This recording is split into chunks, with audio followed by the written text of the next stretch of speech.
Hello again. I'm back.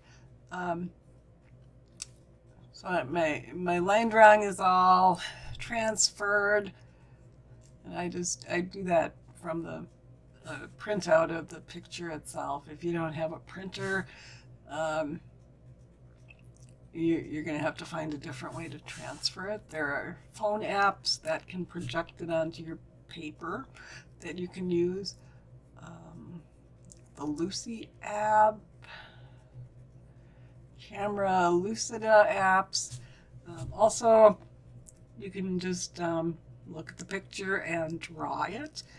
And I know that sounds impossible, but if you flip your picture upside down and your paper up, well, doesn't matter because paper, once you have it drawn on there, you can decide which is right side up. But just it's a lot easier to draw if you look at things upside down. Um, so if you can't transfer directly from a printout, there are other ways to do it.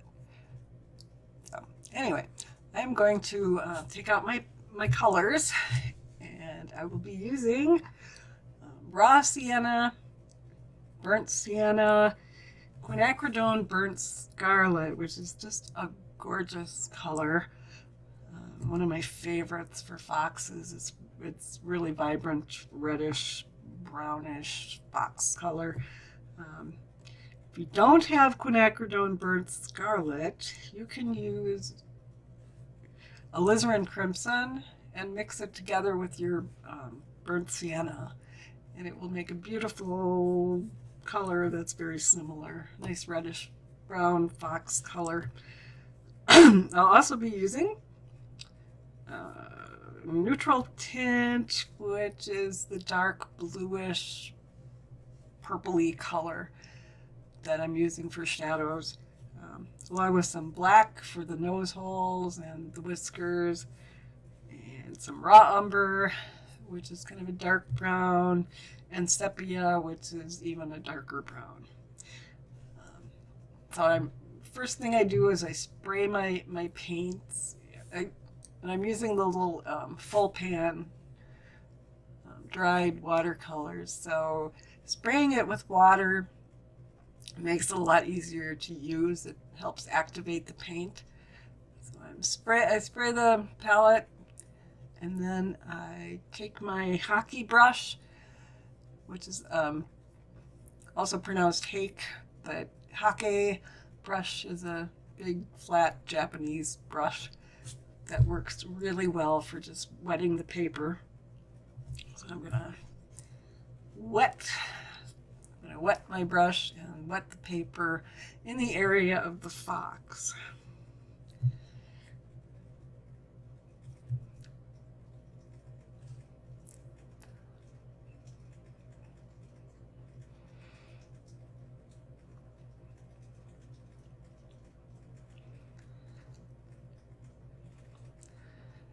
I'm trying to go outside the edges a little bit because I want the paint to spread out, to fur out, make little fuzzy marks. The only thing I'm really avoiding is the eyes. And actually with these colors I could paint right over the eyes and it wouldn't matter.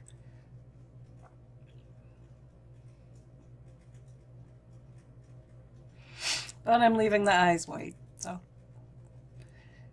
paint will spread where you have water. So wherever the paper is wet, the paint will spread, and where the paper is dry, it won't. It will stop there.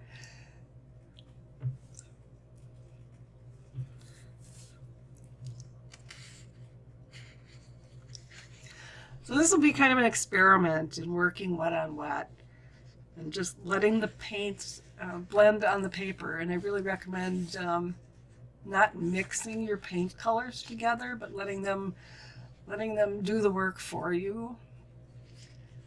Let them blend on the paper, and it makes for a much livelier effect. And right now I'm going in with some raw umber.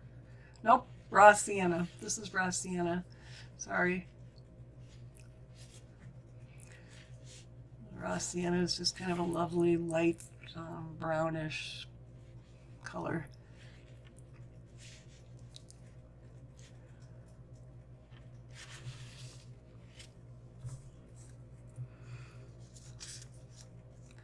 I kind of overdid there with the color, so I'm going to scrub that back a little bit later.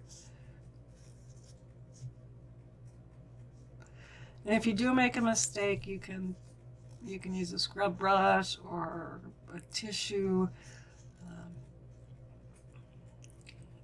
If worst comes to worst and you really hate what you've done and you want to mess it up more, you can wait for it to dry and use a magic eraser, and those things really are magic. I had no clue when I first started painting that you could, how many things you could fix with a magic eraser. Like you can bring the paper back to white pretty much with a magic eraser, but you kind of have to go gently or you will lose everything, and then you'll have kind of fuzzy, nasty paper. So this is where I kind of overdid that up there, and I want it to be lighter along the top. Also, I think, I know I gave you a line drawing, but I would fix the line drawing kind of up by its ear where the back comes. It just seems like the back, part of the back is a little bit too high up there. I could, make the fox shoulders a little bit more rounded. Anyway, so I put paint where I didn't want paint, and I picked it up with a tissue.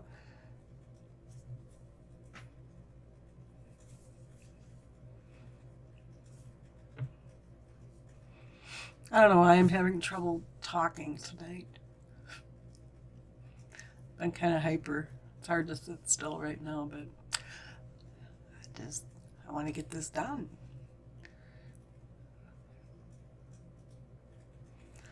So I'm just painting the first layer on, and I'm leaving the nose and the eyes. And now I'm kind of scrubbing that back a little bit with, I don't recommend scrubbing with your natural hair brushes, but I break like all the rules.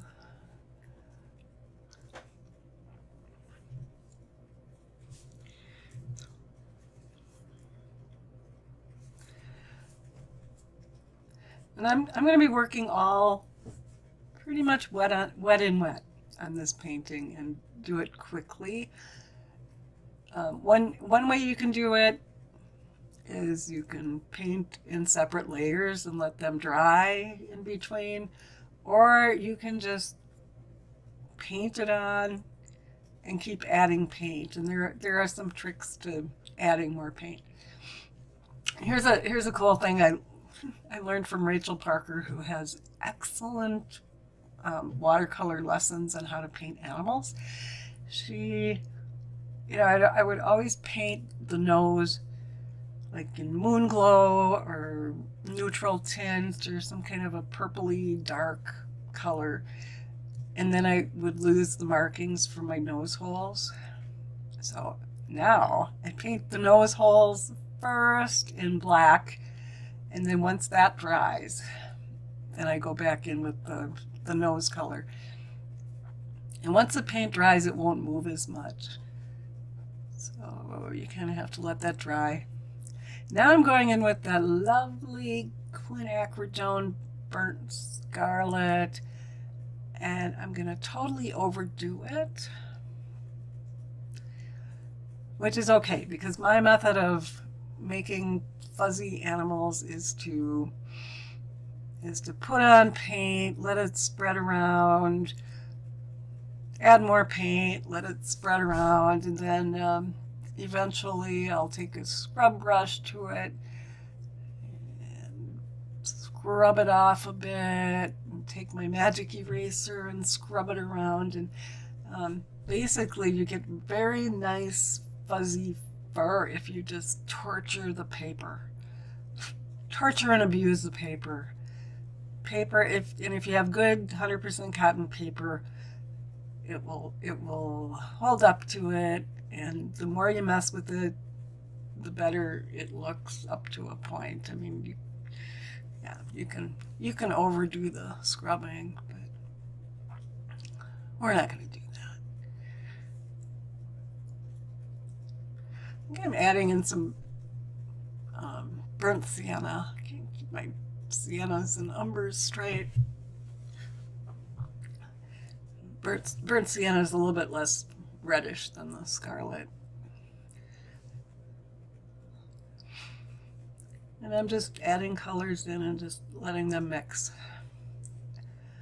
Letting them mix on the paper.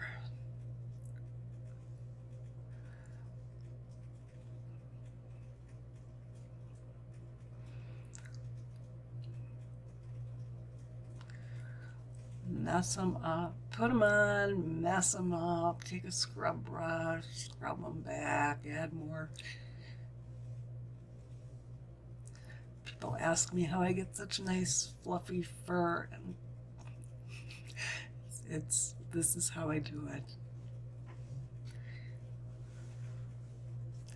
I also really like to use granulating paints for fur because they granulate.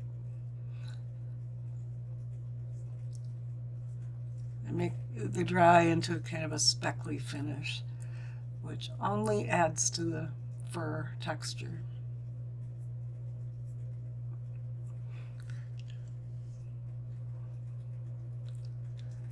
Now I'm going to mess with this for way too long because I do that.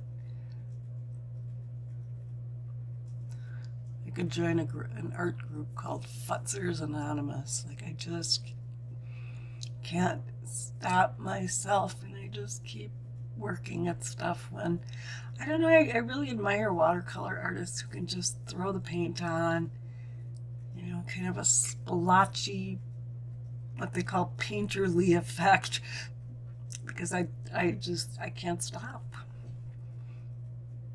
On the other hand, it works, and I guess that's my style, is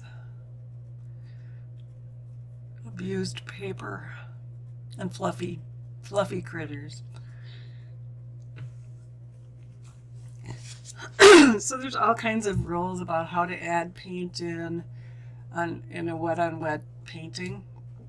You can see I'm working mostly while the paper is wet, and at some point I'm adding more. I think I spray it with my sprayer bottle to keep it wet. There are all kinds of rules about, you know, you start with the dilute paints, like tea consistency, and then work with progressively thicker paints. And if you just add in paint, dilute paint on top of dilute paint, you will get what they call cauliflowers, runbacks, which can make for a really lovely effect, and it can work.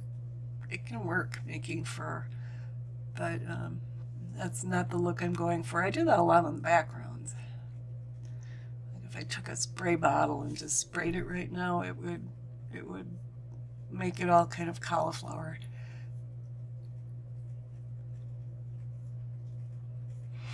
Mostly I'm just putting more paint on and kind of messing it around.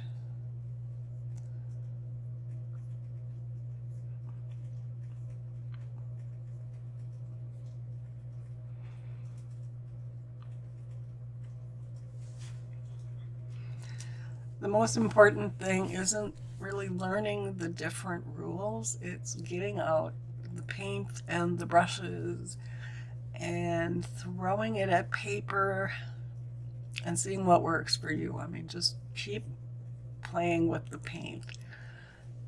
It's really the only way to get a feel for it. I mean, I tried to learn all these rules for like 5 years, and it gets to be overwhelming. And now I just kind of mess with it, and I do it. It becomes more intuitive after a while. But you just have to play with the paint. See how different colors work. Some colors are staining, and they're clear, and they don't have that nice little fuzzy effect. and they're harder to lift. These are granulating colors that have that texture when they dry. So now I'm just kind of messing, trying to get the lines in on the tail, and then kind of not.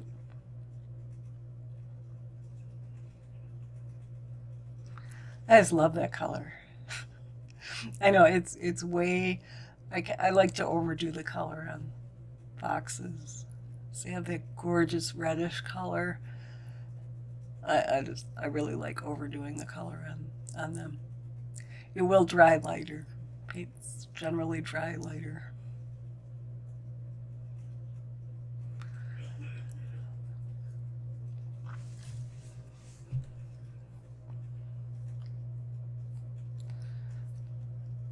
You see I'm leaving there's a foot down there. It's darker colored foot.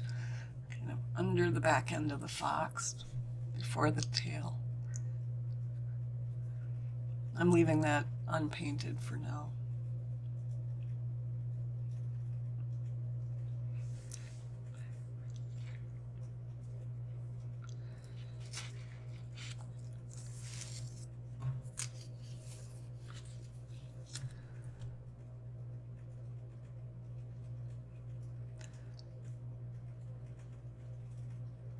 Most of the time I paint, the brushes I use are the Dinayu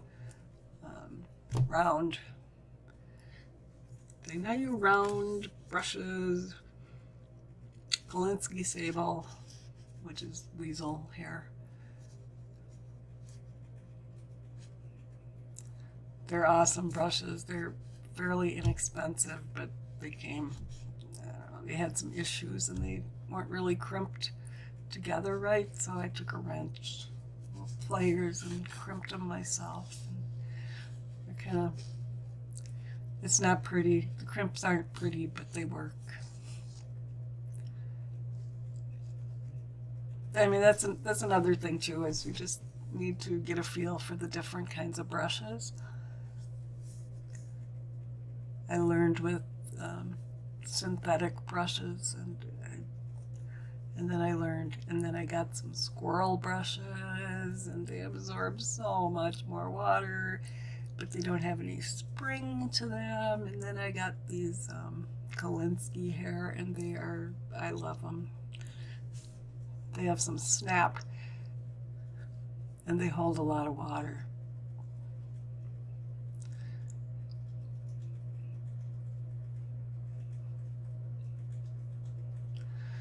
Now I could about just stop with the paint right there, but I'm not going to. I'm going to go with the neutral tint, which is the dark purpley bluish color. I'm going to do the foot, and then I'm going to do the shadows.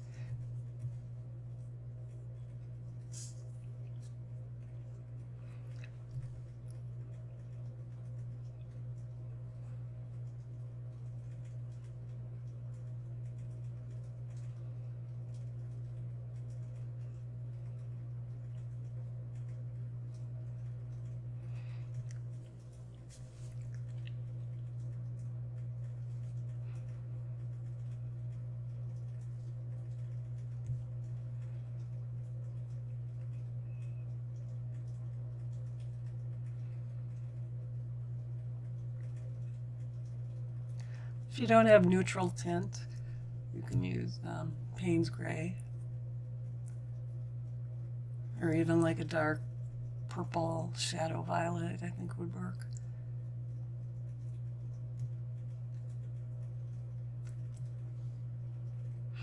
And I'm just kind of blobbing it on. It'll mix itself in, and if it doesn't, I will go back with my magic eraser or my scrub brush, and I will mix it in. I'll do the work, but it's really good to just let the paints do the work. And that is like one of the hardest things I found about watercolor. Is like I want to micromanage everything. I want to get in there and control it, and it really makes for a nicer effect if you can just let the paint fly and let it mix on the paper and let it be a little bit less realistic.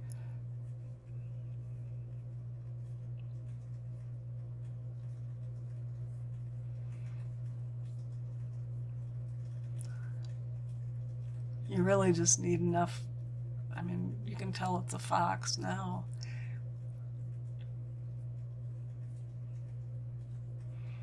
It's almost like a meditation for me. I get so focused in on the different colors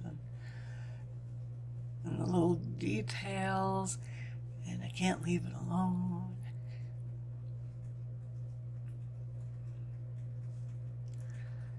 Paintings usually have to go through kind of a weird looking phase. They call it the ugly phase. And we're getting there. I'll paint those little fox lips down there, and then I will add some of the neutral tint up over the nose.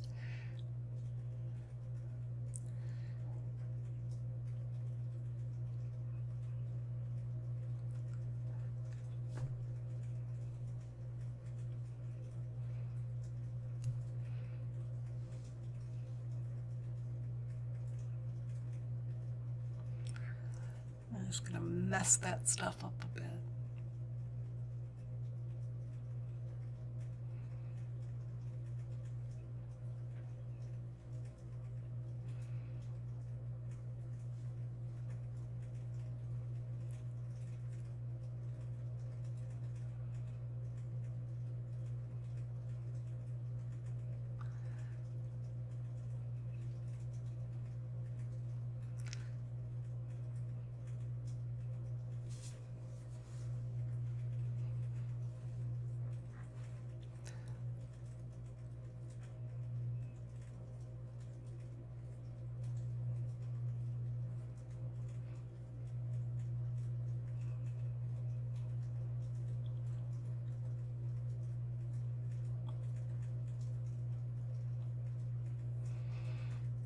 Going in with on the muzzle. I switched to raw umber on the muzzle. I could have probably just kept going with the neutral tint.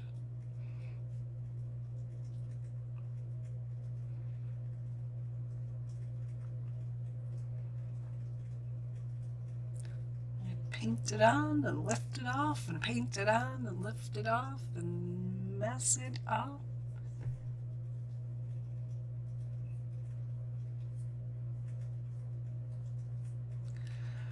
I could really stop painting right about now and just let it dry, and then take a wet magic eraser and buff it a little bit to get the fur to look fuzzy.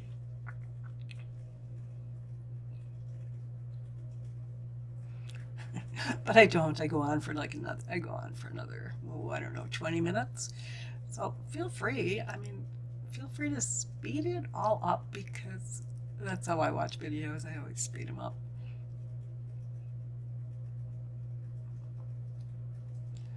I can't decide what I'm doing above the foot there. There's right above the front of the foot, there's fur that goes in different directions. And I just can't decide what I'm doing there.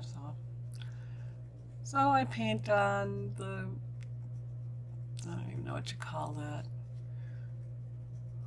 The whorls, where the fur is kind of every which way. Front of the haunches.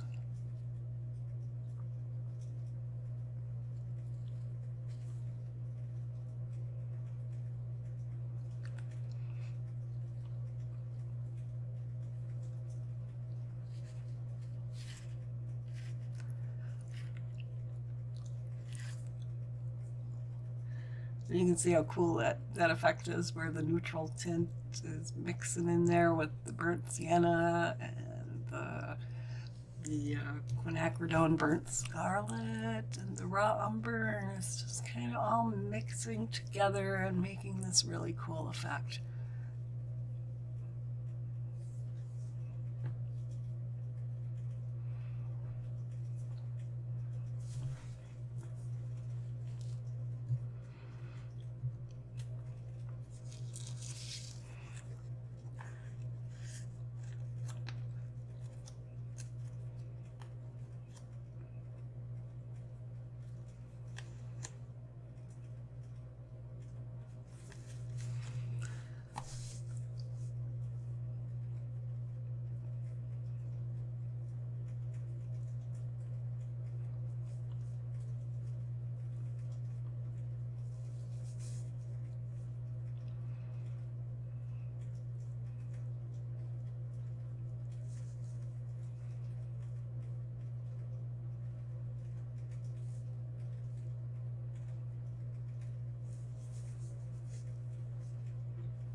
doing some painting around the ears in the shadows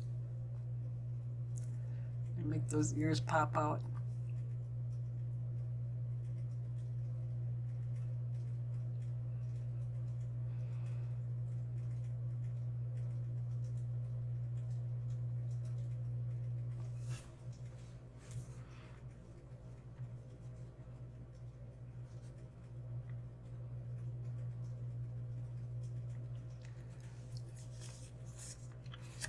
One thing I recommend doing is before you even put the paint on the, inside your fox outline, is take the back side of an old painting or just a blank piece of paper and try your different colors and get an idea of how they work and how they mix together and what kind of effects they'll make. I actually did that on this painting. I don't always. Sometimes I'm really impatient and I just want to get to it. And especially since I've been painting, 6 years, I kind of know what colors I want to use. I think this is the third time I've painted this particular fox too, so I know which colors I'm going to use.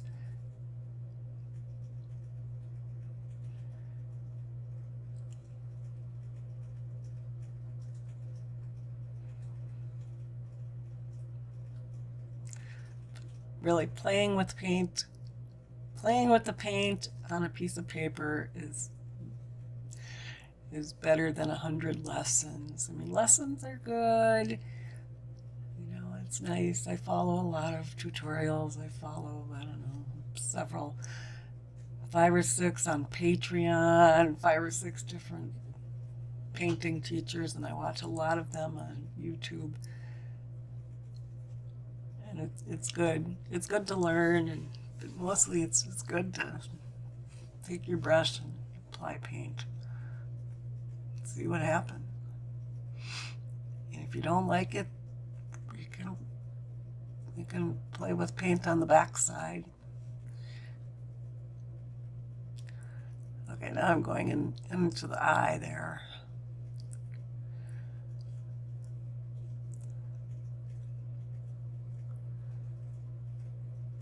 With my number 1 Kolinsky round brush. It's a fairly tiny brush. I'm going to do some of the details. And I believe I was using burnt umber, not to be confused with burnt sienna. Burnt umber makes a great eye color, especially if the eyes are dark, like they are in this fox. You can't really see, they're shaded.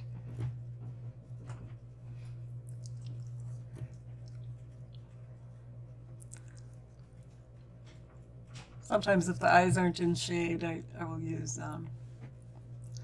burnt sienna, raw sienna, burnt sienna. Quinacridone gold is a really gorgeous color. Kind of can be overpowering.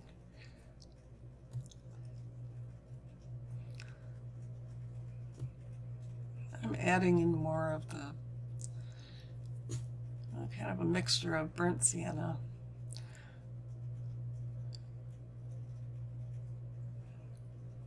Because I'm never happy. Don't be like me. Don't be like me. Throw that stuff on the paper and enjoy it. See if you like it. See if you like it the next day.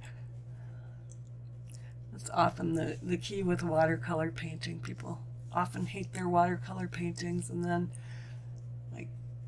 because you're so focused in and you can see every dumb little mistake. And then the next day it'll look pretty good.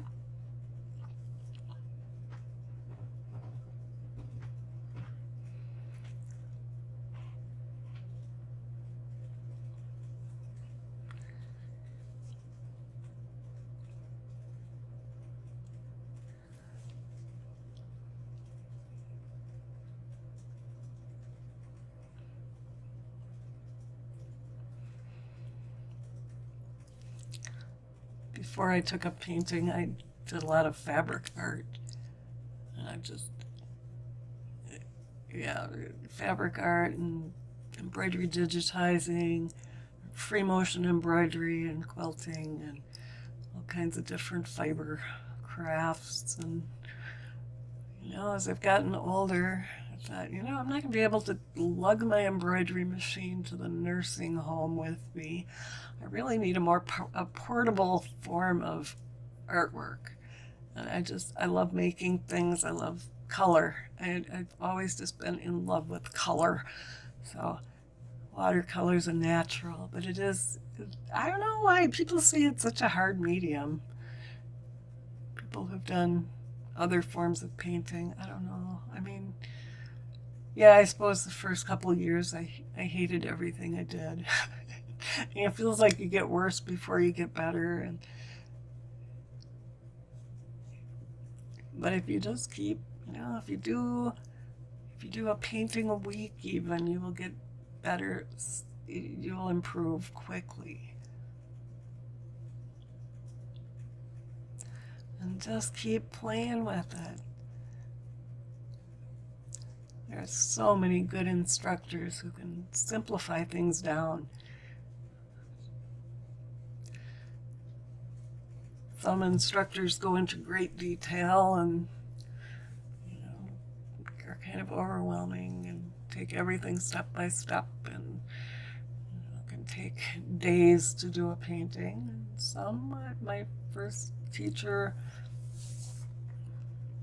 had us do big paintings, half sheet paper, which was I think 16 by 22 or 15 by, I don't know, half of a full sheet, and in 2.5 hours we would do the whole thing. And then I had another teacher who would be a 2.5 hour class and then work on the same painting the next week, and that was too slow for me. And then I took an urban sketching class. That was just insane. The teacher would send us out with our sketchbooks and we'd sketch a picture in marker, no pencils, nothing you could erase. He'd send us out and say, come back in 10 minutes with your painting. So off we would run, and we'd all be back in 10 minutes. Sketch, like we were in a grocery store a couple times where we had to run off and sketch fruits and vegetables or something. And then at parks. And it's amazing how good you get by just doing it. And it's fun. We did line and wash, and this is kind of a line and wash style. So where you just draw the outline, throw some color on. And that's how I learned to paint fast.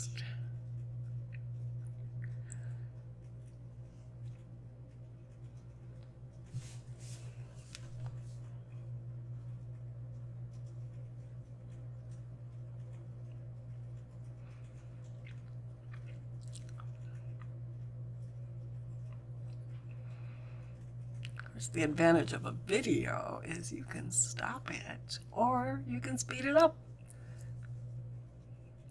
I do some live paintings, paint-alongs, usually every week, maybe twice a week sometimes, with Andrew Geeson, and I'm better about keeping up now, but for a while there, sometimes I would just be in tears because I couldn't keep up. It doesn't matter because he would record, they're recorded anyway, so I could go back and finish. But I just like to keep up and have it done. Besides, you just can't overwork the details if you paint quickly.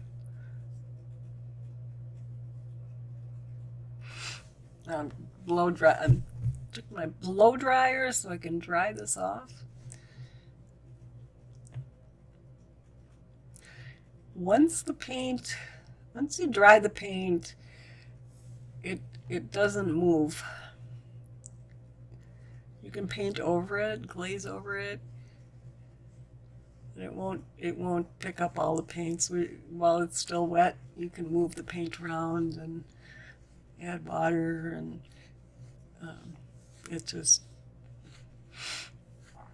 you can make a mess, but once it's dry, that paint isn't moving, and you can paint over and add more detail.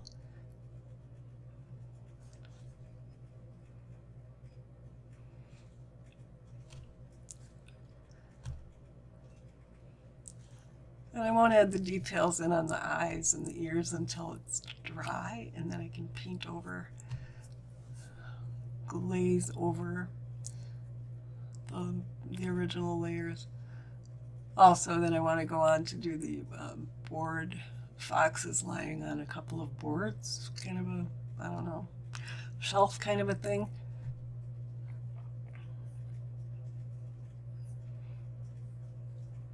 Oh, here comes the magic eraser. So now, once it's dry, you can take a damp magic eraser and buff it up. It makes a really nice effect, and there are some spots I don't like where I lift off the paint, where I got too dark, and I take my magic eraser, and you can erase your whole painting in no time if you want to. See, and that hair there above the foot, it just kind of drives me crazy. So scrub a little, pick it up with a tissue, scrub a little.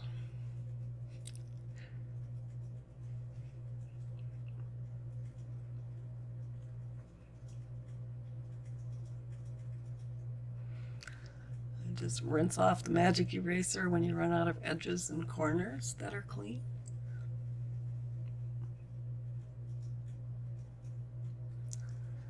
A couple years ago, I bought a giant Amazon case of in a generic off-brand magic erasers. You can actually, if you really want to, you can like clean your house with them, but I'd rather paint.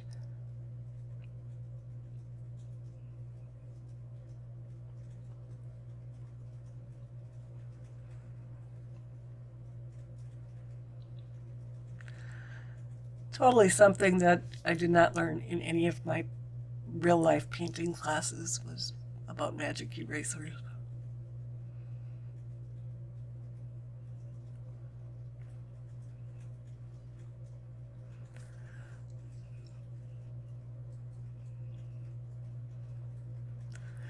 And I got the tail too dark, so I'm lifting off because the tail is white, and I'm trying to leave areas white on the fox.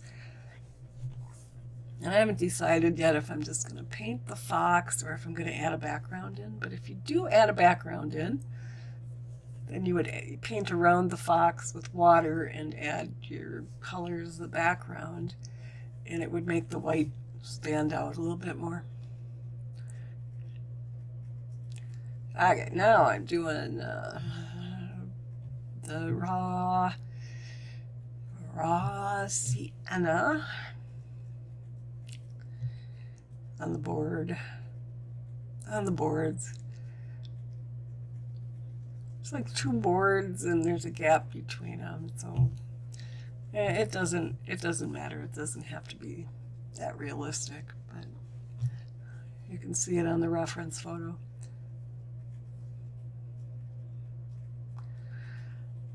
Just paint along and then add some more different colors to make it look like wood grain. Now I'm on to raw umber. The first one was raw sienna. I don't know if I got it right. I'm on to raw umber.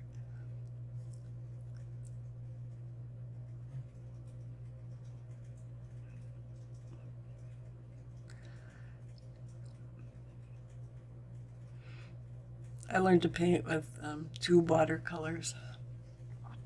And I tried like 100 different kinds of palettes. And finally, I got sick of tubes. They're hard to open, they're messy. And I don't know what the deal is with half pans, those little teeny tiny pans, but finally I settled on a big foldable palette with full pans, which still aren't very big.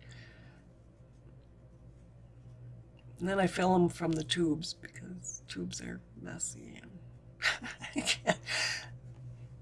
if you use tubes, get a tube opener. By all means, spend a couple bucks and get a tube opener. They sell them at Blick's, online art supply stores. So there's my wood grain.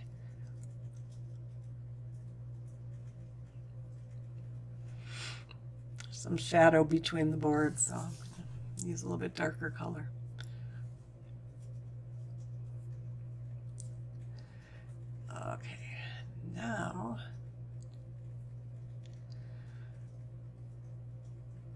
Okay, now I'm using like my favorite brush ever. This is another thing I never learned in art class. It is, the favorite brush ever is it's called a reservoir brush. You can see it has a really long kind of a point. There's sable hair in the middle and squirrel hair on the outside. When they're dry, they look like they're having a bad hair day, but they hold a lot of water. So you get the paint in it, and then you can paint across in fine lines. You can paint a long time. You can get a lot of fine lines out of them without re-wetting the brush. And I love them. Use it the same way people would use a rigger brush or a liner brush. You can see the really fine point there.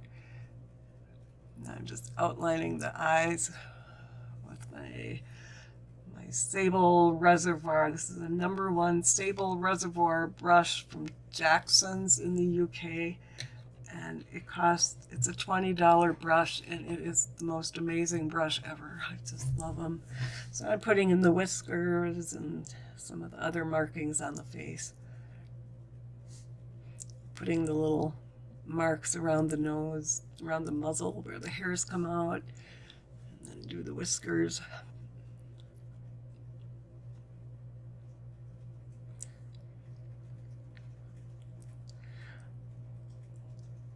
Doing animal whiskers, you can also use a pen, like a fine tip felt marker, permanent marker. But since this one's in my hand, I'm just going to do the whiskers, and then I'm going to show off because I have this cool brush and I can. But I'm going to sign my name with my reservoir liner brush.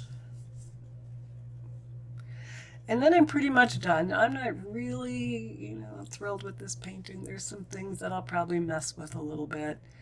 I'm going to go darken the shadows on the tail and probably put more color in the middle of the ears. And yep, here we go.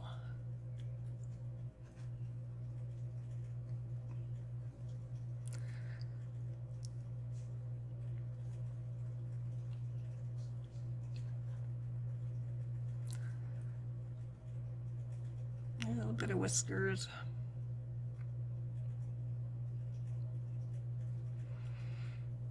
Maybe someday Jackson's will hire me to sell their reservoir brushes.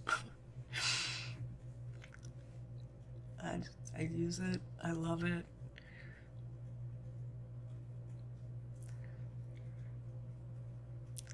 And there we go. So if you've managed to stick with me this long, thank you very much. And that's all I'm going to do with this painting for now. So I hope you enjoy it.